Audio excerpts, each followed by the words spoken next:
Assalamualaikum warahmatullahi wabarakatuh. Apa kabar semua? Kami dari Universitas Ibnu Sina, kelas 5A Hybrid, akan menjelaskan tentang model pengendalian persediaan berdasarkan mata kuliah Operation Research dengan dosen pengampu Ibu Neti Syafitri, SE MM. Jadi presentasi ini disusun oleh kami, Akmal Adafi, Muhammad Hisam, dan Rika Fitri Suwanti UE. Jadi analisa ini adalah berdasarkan dari paper yang berjudul Analisis Pengendalian Persediaan Bahan Baku dengan konsep Economic Order Quantity atau EOQ pada CV Bregas Likupang Timur, Minahasa Utara. Baiklah, saya persilakan rekan saya Akmal Adafi. Baik, terima kasih Bang Hisam. Pendahuluan. Penelitian ini membahas permasalahan pengendalian persediaan bahan baku pada CV Bregas, sebuah perusahaan yang memproduksi core box berbahan aluminium. Perusahaan sering mengalami kelebihan bahan baku karena pemesanan dilakukan tanpa dasar perhitungan, hanya mengikuti kebijakan internal.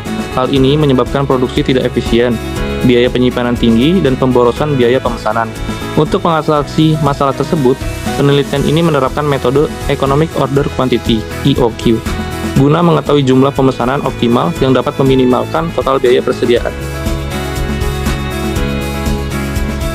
Konsep EOQ, Economic Order Quantity. Konsep EOQ adalah metode untuk menentukan jumlah pemesanan bahan baku yang paling ekonomis, yaitu jumlah pemesanan yang membuat total biaya persediaan menjadi paling rendah. EOQ mencari titik terbaik antara: yang pertama, biaya pemesanan ordering cost, biaya setiap kali perusahaan memesan bahan baku. Kedua, biaya penyimpanan holding cost, biaya penyimpan stok di gudang. Dari teori ahli, Sugeng tahun 2020. EOQ adalah jumlah pemesanan paling efisien yang menghasilkan biaya persediaan terendah. Dan teori ahli lainnya, Bora dan Nugroho 2019. EOQ digunakan untuk menyeimbangkan biaya pemesanan dan biaya penyimpanan agar perusahaan tidak boros. Pengertian persediaan. Pengertian manajemen persediaan yang pertama, menurut Vekliana tahun 2020, manajemen persediaan merupakan sistem untuk mengelola persediaan, bagaimana barang-barang persediaan diklasifikasikan dan dijaga keakuratannya. Yang kedua, pengertian persediaan. Menurut teori ahli Ahyadi dan Khadijah 2017 menyatakan bahwa persediaan adalah bahan atau barang yang disimpan untuk digunakan dalam produksi atau untuk dijual kembali, baik berbentuk bahan mentah maupun barang jadi. Yang ketiga, pengertian persediaan bahan baku.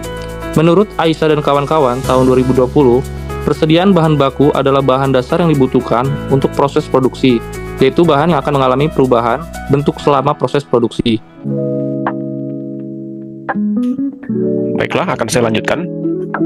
Jadi berikutnya adalah perbandingan kuantitas dan frekuensi pemesanan bahan. Jadi berikutnya adalah contoh metode EOQ terhadap kebijakan perusahaan. Jadi di sini ada contohnya 3 bahan baku yang dibeli oleh perusahaan, yaitu aluminium plat, paku rivet, dan besi. Jadi kalau menurut metode EOQ, jadi inilah quantity dan frekuensi dikalikan dengan biaya pesan. Itu masing-masing biayanya adalah untuk aluminium plat. Contohnya ini saya jelaskan mungkin satu, sebanyak 768,77 unit.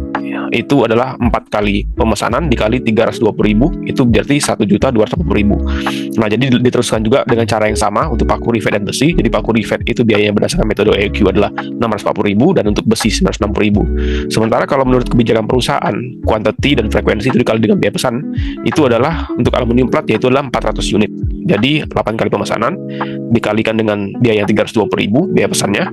Jadi berarti biayanya adalah 2.560.000 dengan cara yang sama berdasarkan dari kebijakan perusahaan.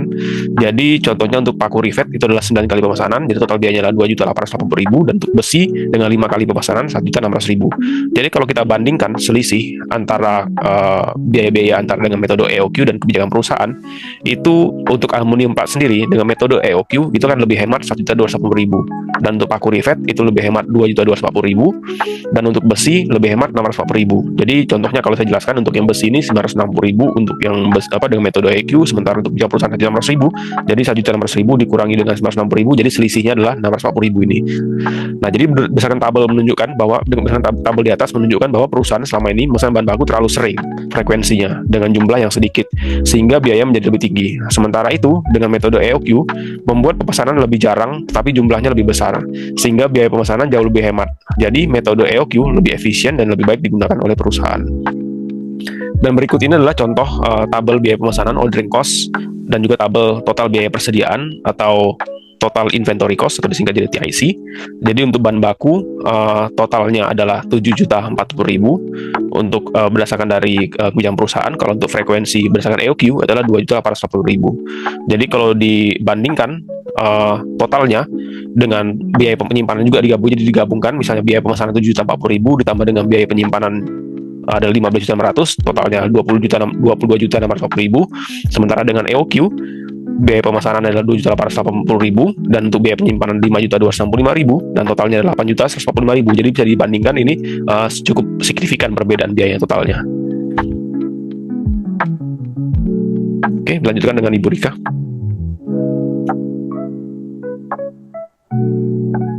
Baiklah, terima kasih Bang Isam. Untuk kesimpulan, model pengendalian persediaan sangat berpengaruh terhadap tinggi rendahnya biaya persediaan di perusahaan. CV Bregas selama ini menggunakan model pemesanan berdasarkan kebiasaan, bukan perhitungan, sehingga pemesanan dilakukan terlalu sering dengan jumlah kecil. Cara ini membuat biaya pemesanan dan biaya penyimpanan menjadi tidak efisien. Model pengendalian persediaan yang digunakan perusahaan selama ini tidak efisien karena memesan terlalu sering dengan jumlah kecil. Setelah dihitung menggunakan metode EOQ, terbukti bahwa perusahaan dapat menghemat banyak biaya jika menggunakan model EOQ. Jadi model EOQ adalah cara yang paling efisien untuk mengendalikan persediaan di perusahaan ini. Next, perusahaan disarankan memakai metode EOQ karena lebih efisien dalam mengatur jumlah dan frekuensi pemesanan, sehingga biaya perusahaan menjadi lebih rendah. Perusahaan juga perlu memperbaiki manajemen persediaan dengan pencatatan yang lebih akurat dan evaluasi rutin, agar pengendalian persediaan lebih efektif dan tidak menimbulkan pemborosan. Terima kasih. Baiklah, jadi tadi adalah presentasi dari kami terkait dengan penerapan metode EOQ dalam pengendalian persediaan berdasarkan mata kuliah Operation Research. Jadi semoga apa yang dipaparkan tadi bermanfaat bagi kita semua, menambah ilmu kita dalam memanage persediaan, dan juga kami mohon maaf jika ada yang kurang atau salah kata. Sekali lagi, semoga apa yang kita bahas hari ini bisa bermanfaat bagi kita semua. Terima kasih.